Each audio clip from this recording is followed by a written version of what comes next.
안녕하세요, 이고잉입니다. 오늘은 서킷을 다니는 분들 대부분이 잘못 알고 있는 부분에 대해서 하나 짚고 넘어가고자 이 영상을 찍게 되었습니다. 이번 영상은 약간 TMI가 될 수도 있어요. 서킷에 관심이 없는 분들께는 조금 지루한 내용이 될 수도 있을 테니까 이쯤에서 뒤로 가기를 눌러주시면 대단히 감사하겠습니다.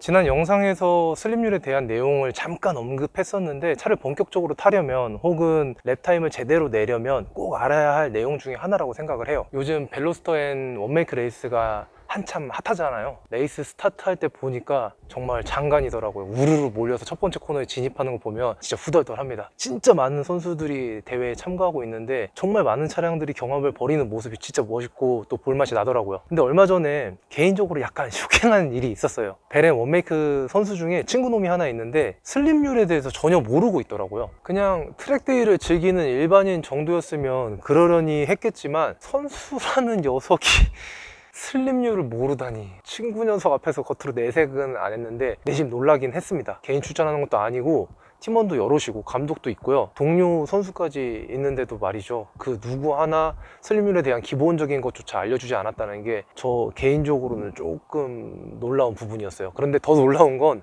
지난 인제에서 펼쳐진 레이스에서 이 녀석이 포디움에 올라갔다는 사실입니다. 물론 이 친구가 연습을 무진장 열심히 했어요. 제가 인제에 일이 있어 갈 때마다 마주쳤는데 열심히 연습하고 있더라고요. 그렇게 열심히 연습했으니까 포디움에 올라가는 것은 어찌 보면 당연한 거라 생각을 합니다. 그런데 제가 생각하는 문제는 그냥 열심히만 했다는 게 문제였던 것 같아요. 조금 더 제대로 된 방법으로 잘 연습했으면 더 좋은 결과를 얻지 않았을까 하는 개인적인 안타까움?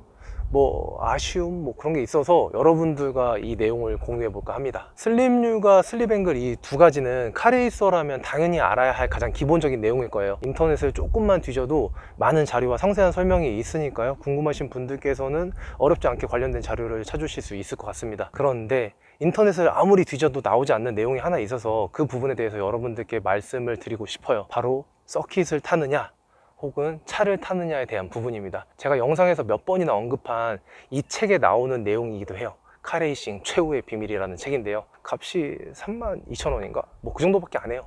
인제 스포츠 주행 한 세션이 5만 원이잖아요. 이 책을 사서 열심히 공부하신다면 한 세션 값도 안 되는 돈으로 장담컨대 한 10세션? 한 50만 원보다 더 가치 있는 32,000원이 될 거라 생각을 해요.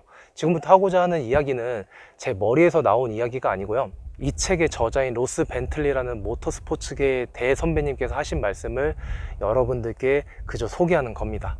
저 같은 잽잽이 드라이버가 뭘 안다고 여러분을 가르치겠어요? 그쵸? 저도 그냥 이 선배님의 말씀을 새겨 듣고 열심히 공부하고 연습했거든요. 그랬더니 레이스에 데뷔하자마자 포디움 드라이버가 되기도 했고, 시즌 마지막 라운드에서는 빗길에서 신들림 마냥 달려서 우승도 했으니까요. 너무 대놓고 자랑했나?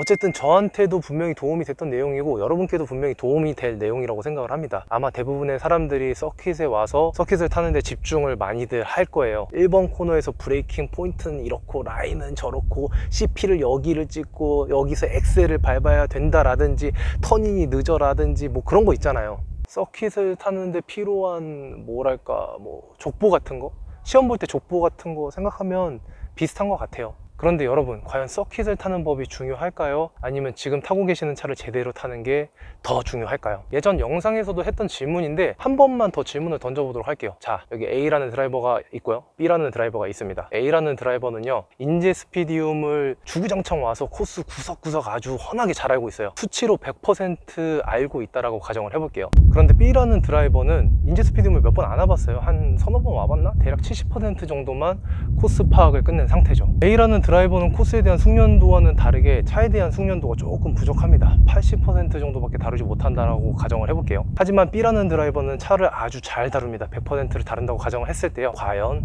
누가 빠를까요? 정답은요, 아마도 높은 확률로 B라는 드라이버일 겁니다. 왜냐면 저도 그랬거든요. 딱 3번 정도 연습했던 용인 서킷에서 레코드라인 파악도 제대로 안 된 상태에서였는데, 그런 상태에서 10년도 더 넘게 레이스를 했던 선배 드라이버를 추월해서 포디움에 올라가기도 했어요. 심지어 경기 때 처음 타본 영암 서킷에서 마저도 몇몇 선배 선수들보다 앞설 수 있었고 포디움에 또 올라갈 수 있었죠. 게다가 그뿐만이 아니라 점점 트랙에 익숙해지면 익숙해질수록 랩타임도 점점 빨라졌고요. 시즌 중후반쯤에는 트랙에 대한 파악도 거의 끝나가고 있었어요. 그리고 제 인생 세 번째 경기에서는 무려 예선 1위를 할 수 있었습니다. 그리고 시즌 마지막 라운드, 진짜 비가 억수로 쏟아지는 날이었는데 우박까지도 내리는 아주 기상천외한 날씨였거든요. 그 경기에서는 피니시 라인을 통과할 때 2위와의 격차가 거의 한 50초 넘게 나면서 우승까지 했었어요. 내 자랑만 또 드러났네. 이제 뭘 해야 할지 감이 조금 오시죠? 로스 벤틀리 선배님의 이야기로 다시 돌아가 볼게요. 이 선배님께서 책에 뭐라고 쓰셨냐면요, 트랙이 아니라 차량을 운전해라 라고 쓰셨어요. 책의 내용을 조금 읽어드리자면, 마지막으로 트랙에 대해서는 그만 생각하고 차량을 한 개로 주행하는 것에 집중하라. 일반적으로 여러분이 차량을 한 개 상태로 주행한다면 라인을 조금 벗어나더라도 완벽하게 라인을 타고는 있지만 한계를 끌어내지 못하는 차량보다는 빠를 것이다. 이게 아까 제가 말씀드린 A와 B 드라이버의 이야기이기도 해요. 이 스테이지에서는 여러분이 트랙을 주행한다는 것은 잊기 바라며, 여러분이 차량을 운전하는 멘탈 프로그램을 믿기 바란다. 여러분이 의식해야 하는 것은 차량과 타이어가 얼마나 한계치에 가깝게 근접했느냐다. 레코드 라인이나 CP, 브레이크 포인트 이런 게 중요하지 않다는 건 아니에요. 일단 기본적인 라인과 포인트를 익히고 나면 너무 여기에 집착할 필요는 없다라는 이야기입니다. 집착해야 할 것은 벤틀리 성님이 말씀하신 차의 한계 상태, 타이어의 한계 상태에 집중을 해야 한다라는 거거든요. 한계에 가까운 주행을 하기 위해서 필요한 건 슬립률이라든지 슬립 앵글에 대한 내용도 필요할 테고요. 차의 밸런스가 현재 언더스티어에 가까운지 혹은 오버스티어에 가까운지 이러한 특성을 파악하는 것도 중요하죠. 약한 언더 세팅의 차라면 이걸 어떻게 뉴트럴하게 만들 수 있을지 운전의 기술적인 부분에서 고민해보고 부족한 부분을 보완하기 위해 노력을 해야 하는 거죠. 내가 타고 있는 차의 특성을 제대로 파악하고 한계를 끌어낼 수 있게끔요. 라인이 이렇고 CP가 저렇고는 잠시만 접어두자고요. 서킷에 와서 서킷을 타는 법에 집중하는 게 아니라 차를 타는 법에 집중을 하는 겁니다. 그러려면 운전 스킬도 다시 돌아봐야 돼요. 너무 거칠게 운전하지는 않는지, 캄서클에 제대로 입각해서 운전을 하고 있는지 이런 것들도 확인하고 고쳐 나가다 보면 랩타임은 자연스레 줄어들 거라 생각합니다. 지금까지 길고 긴 제 이야기를 들어주셔서 감사합니다. 이고잉이었습니다.